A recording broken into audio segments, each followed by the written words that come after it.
afternoon. I'm Chris Seeley here in Chicago's McCormick Place, coming to you live from GBTA's convention. Joining me today is Marlon McWilson from Bay Executive. Thanks for being here. No worries. Well, thanks. Thank you.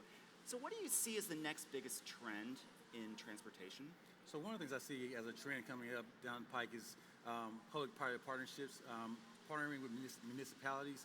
As we know, transportation, and we have housing issues, and housing is going up at an alarming rate, and so we need to be able to meet the need of transportation needs. And so more public and private partnerships between private companies and municipalities and also companies. Okay, great, wonderful.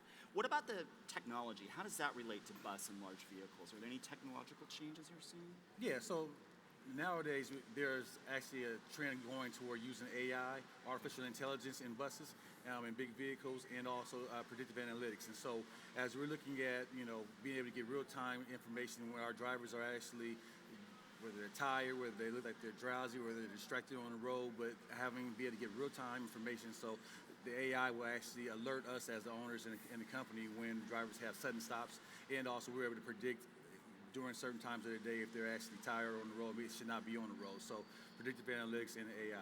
Oh, wow. Interesting. Requests for proposals. They're always time-consuming, Yes. and they include a lot of details.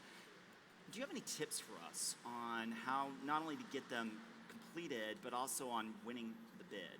So generally with RFPs and requests for proposals, one of the things that you can do, especially if you're actually applying for a municipality, a county, a state, or a city, is you can actually put in a public information request. Oh. And so by putting those information requests in, you actually can get the proposal which was submitted prior to, whether it's 5 years, 3 years ago, and you can actually see the questions that were asked on those proposals, but you also can actually request the winning proposals and the second and third place proposals, so that you can actually see what people are actually doing when they apply for proposals. You can see how they're bidding proposals out, hours, time, and money, and so you could actually start to create a kind of a database, if you will, of proposal questions, requests, and also filled out RFPs that have been successful.